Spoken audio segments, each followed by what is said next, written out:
Nakakalungkot na balita, isa na namang kababayan ang uuwing nasa loob na ng kabaong. Isa na namang pangarap ang gumuho, hindi dahil sa tadhana, kundi dahil sa kapabayaan. Alam nyo ba kabayan? 3 buwan. 3 buwang nagtiis si Jasmine Giaplos na tubong lutayan Sultan Kudarat, isang OFW kasambahay sa gitnang silangan. 3 buwan siyang nagtiis, 3 buwan siyang nanghingi ng saklolo. Pero ang agency na dapat sana ay sandigan niya, nanatiling bingi, bulag at pipi. Alam nyo ba kung ano ang unang sumbong niya? Sinaktan siya at pinalo sa ulo ng kanyang amo. Sa unang pagkakataon na yun, dapat kumilos na ang agency. Sa batas, kapag may physical abuse, rescue na agad ang usapan, hindi na pakiusapan. Pero anong ginawa ng agency? Pinag-antay pa siya. Mas pinili nila ang komisyon kaysa buhay ng ating kabayan. Narito ang mga resibong magpapatunay na humingi siya ng saklolo. Mababasa nyo dito ang labis na takot, isang takot na sana'y tinuldukan ng agency kung nakinig lang sana sila. Pero ang mas matindi pa sa pananakit ng amo ay itong ginawa ngayon ng agency. Habang nagdadalamhati ang pamilya, sinusubukan pa silang bilugin at linyahan na hindi daw nagsumbong ang ating kabayan. Ani kasi dito sa komento ng agency, never po siyang nag-chat about anything na may problema siya sa amo. Akala siguro ng agency ay mauuto nila ang pamilya. Akala ng agency maililibing din ang katotohanan kasama ang ating kabayan. Pero nagkakamali sila dahil ang mga resibo na pinapabura ng agency ay buhay na buhay. Makikita at mababasa natin dito ang kasinungalingan ng agency na magpapatunay na binaliwala nila si kabayan. Mababasa dito sa convo na ang sumbong ni kabayan na 4 na beses na siyang sinaktan ng kanyang amo, 4 na beses nang pinalo ang kanyang ulo. Pero ang sagot ng agency, magtiis muna ng 3 buwan. Pero ang pangakong 3 buwang pagtitiis naging 7 buwan. 7 buwang kalbaryo, 7 buwan siyang hinayaan at pinabayaan sa kabila ng paulit-ulit na sumbong ng pananakit. 7 buwan siyang umasa na ililigtas siya ng mga taong dapat ay kanyang protektor. Pero sa huli, tinalikuran siya ng sistemang nangakong magbabantay sa kanya. Dahil sa hirap, takot at kawalan ng pag-asa, lumabas ang balitang nagpakamatay daw ang ating kabayan dahil hindi niya nakaya ang pasakit. Habang ang agency ay pilit na itinatanggi ang kanilang kapabayaan at sinabing wala silang alam. At ito ang pinakamasakit na dudurog sa puso ng pamilya ng OFW. Bago niya winakasan ang kanyang buhay, naghabilin ito sa kanyang kamag-anak. Ito ang mga salitang hindi na dapat sana gawin kung naging mabilis lang ang saklolo.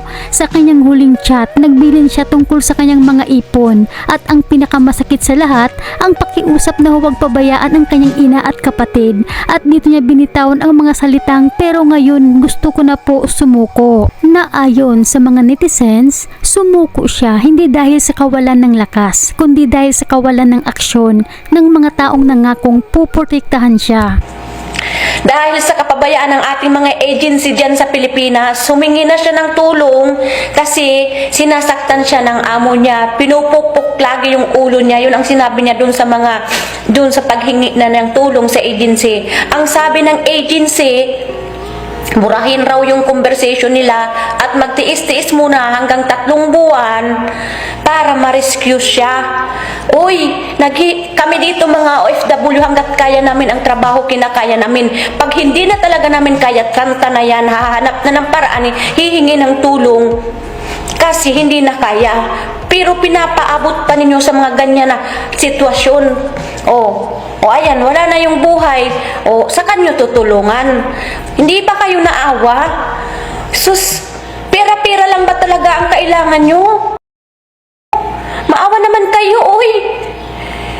Kawawa yung bata. Maano pa siya? Bata pa. Si kabayan ang bata pa niya kakaawa. Ikaw ba naman pukpukin sa ulo ng mga amo? Hindi lang 2 beses daw. Hindi lang 2 kabayan, kundi 4 na beses siyang pinalo sa ulo. May video pa ito na nagdurugo ang kanyang ulo pero didma lang yun sa agency. Kaya labis ngayon ang pagmamakaawa. Nanawagan ngayon ng tulong sa publiko ang kamag-anak ni Jasmine. Natulungan silang mapaabot kay Senator Raffy Tulfo at kay Robin Padilla itong nangyari kay Jasmine, na sana ay matulungan sila para makalampag ang nasa taas, lalo na si Senator Raffy Tulfo na siyang tagapangalaga ng mga OFW dahil siya ang chairman ng Migrant of Workers. Out sa lahat ng mga Moro vloggers dyan. This is the time po na gamitin nyo yung pagiging vlogger nyo. Kasi this time, buhay na po. ng ating kababayan na si Bay Jasmine Giaplos ang kinuha mula sa kanyang pamilya na wala namang hangad kundi magtrabaho at maghanap buhay sa ibang bansa, makatulong at mabuhay lang ang kanyang pamilya. Isigaw natin sa social media yung hustisya para sa kanya at sa pamilya niya.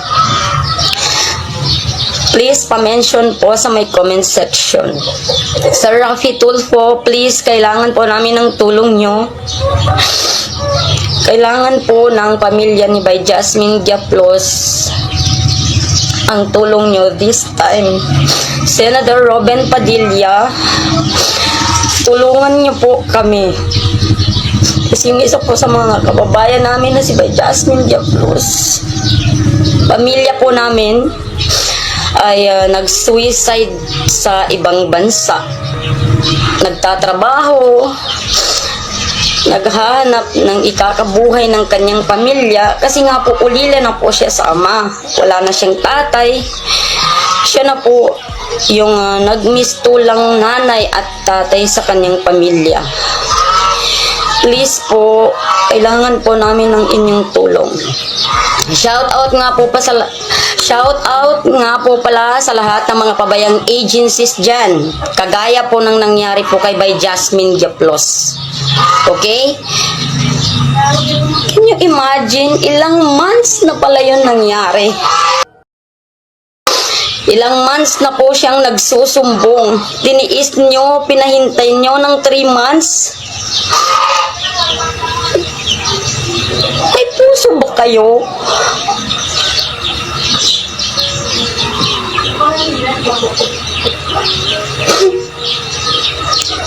Ilang beses nang nagsumbong yung bata. Hindi man lang kayo naawa.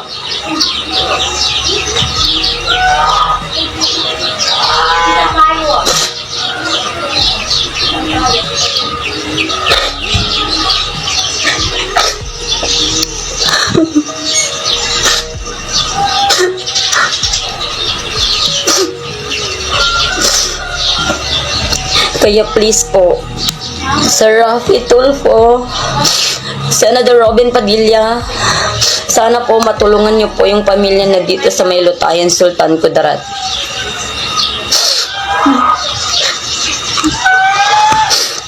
Guys, tulungan nyo akong ilapit natin kay Rafi Tulfo tsaka kay Robin Padilla itong kababayan natin, ano. Yung family kasi niya gustong ma-reach out si Rafi Tulfo, tulungan nyo ako, tadtarin natin ng comment section si Rafi Tulfo dito sa video ko na to, pati si Robin Padilla, para makaught yung attention nila at magkaroon ng hustisya itong kabayan natin na binawian ng buhay sa Saudi Arabia dahil sa depression, stress, nagpakamatay. Anong pinagtatakpan dito? Hindi ko magets eh. Guys, tulungan nyo ako ha. Baka tayo yung dahilan para makaught yung attention ni Rafi Tulfo, ni Robin Padilla, para magkaroon ng hustisya, no? Yung kabayan natin na ito na OFW, pakiusap lang, tadtarin natin ng comment section si Rafi Tulfo dito tsaka si Robin Padilla. Sana makarating sa kanila po.